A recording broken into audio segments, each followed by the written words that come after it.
Hi friends, welcome to my channel. இன்றைக்கி நம்ம வீடியோவில் என்ன பார்க்க போகிறோன்னா, ஹோட்டல் ஸ்டைலில் வீட்டிலே எப்படி புரோட்டா செய்கிறதா பார்க்க போகிறோம். வாங்க, அதுக்கு தேவையான இன்க்ரீடியன்ஸ் என்னென்ன எப்படின்னு பண்ணுறதுங்கிறத பார்க்கலாம். 4 கப் வந்து மாவு எடுத்து வச்சுருக்கேன். எந்த கப்பாக இருந்தாலும் பரவாயில்ல. 4 கப் மாவு எடுத்து வச்சுருக்கேன். தேவையான அளவு உப்பு சேர்த்துக்கலாம். உப்பு சேர்த்து நல்லா கலரி விட்டுக்கோங்க. ஒரு 1/2 டம்ளர் பால் எடுத்து வச்சுருக்கேன். கொஞ்சம் கொஞ்சமாக ஊற்றி பிசைஞ்சிக்கலாம். கொஞ்சம் கொஞ்சமாக தண்ணி சேர்த்து மிக்ஸ் பண்ணிக்கலாம். சப்பாத்தி மாவு பசத்துக்கு பிசையணும். ரொம்பவும் தண்ணி ஊற்றிடாதீங்க, கொஞ்சம் கொஞ்சமாக தண்ணி ஊற்றி பிசைஞ்சுக்கோங்க. இப்போ வந்து ஒரு 2 ஸ்பூன் எண்ணெய் சேர்த்துக்கலாம்.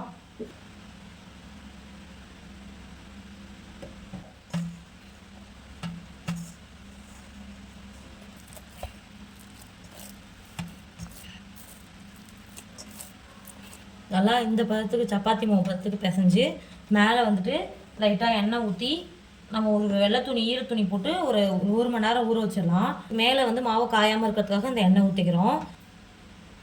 நல்லா 1 மணி நேரம் ஊற வச்சிட்டோம். இப்போ அந்த மாவை எடுத்துக்கலாம். மாவு எடுத்து ஒரு டேபிளோ தரையோ வந்து எடுத்து நல்லா எண்ணெய் 1 ஸ்பூன் எண்ணெய் ஊற்றி இதை எடுத்துட்டு இந்த மாவு வந்து நல்லா இழுத்து பிசையணும்.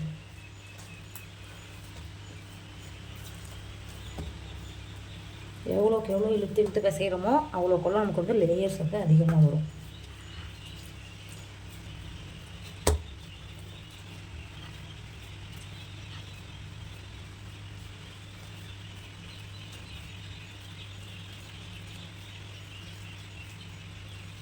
இப்படி இழுத்துட்டு தேவையான அளவு சின்ன சின்ன பால்ஸாக போட்டுக்கலாம்.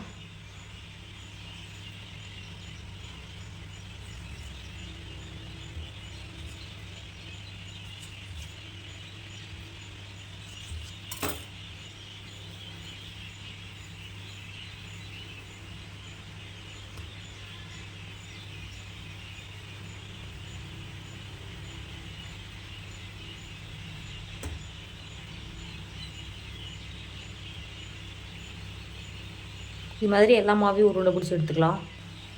எல்லாத்தையும் இது மாதிரி ஒரு பால் மாதிரி பண்ணிவிட்டு இதுக்கு மேலே வந்து ஆயில் அப்ளை பண்ணுங்கள்.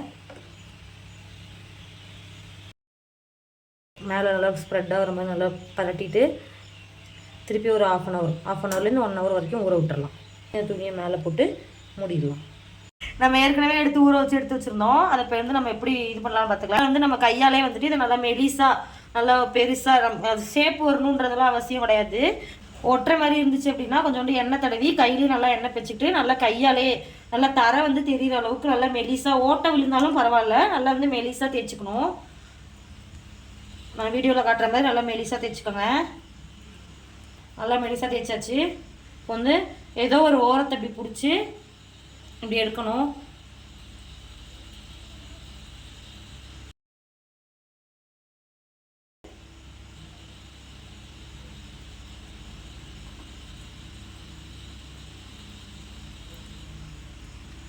இப்படி உருண்டை பிடிச்சிக்கலாம்.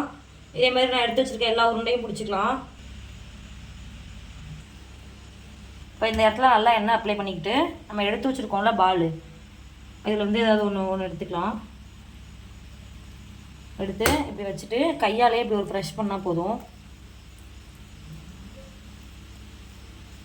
ரொம்ப மெலிசாக வேணாம், கொஞ்சம் மொத்தமாகவே இருக்கட்டும் புரோட்டா சைஸ்க்கு, அவ்வளோதான்.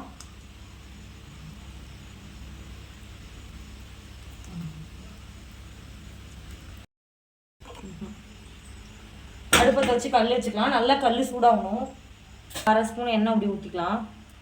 மிதமான சூடு இருக்கட்டும். ரொம்ப சூடு இருந்தாலும் போட்டதும் கருகிடும். அதனால் மிதமான சூடு இருக்கிறப்போ நம்ம எடுத்து வச்சுருக்கோம்ல புரோட்டா, அதை எடுத்து கல்லில் போட்டுக்கலாம்.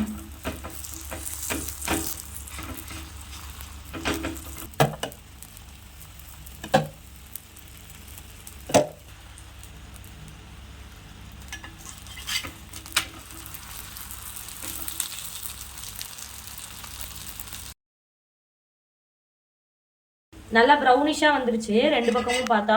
இப்போ நம்ம இந்த ஸ்டேஜில் எடுத்துக்கலாம் புரோட்டாவை.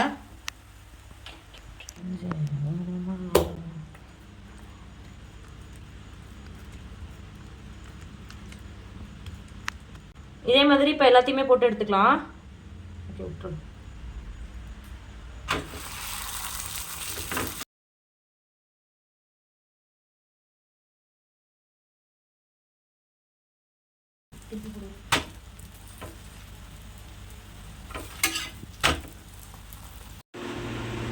எல்லா புரோட்டாவும் போட்டு எடுத்தாச்சு. இப்போ நம்ம வந்து 2 இதாக பேட்சாக பிரித்து வச்சுருக்கோம். இப்போ வந்து சூட்லேயே அடிச்சுக்குவோம்.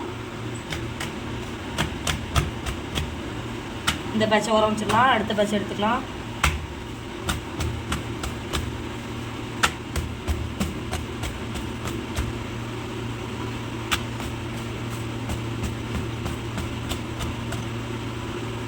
இந்த புரோட்டாவும் ரெடி ஆகிடுச்சு. எவ்வளோ சூப்பராக லேயராக வந்துருக்கு பாருங்கள், கடை புரோட்டா மாதிரி.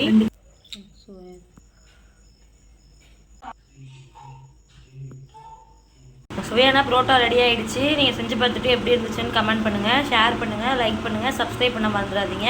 தேங்க்ஸ் ஃபார் வாட்சிங். பாய்.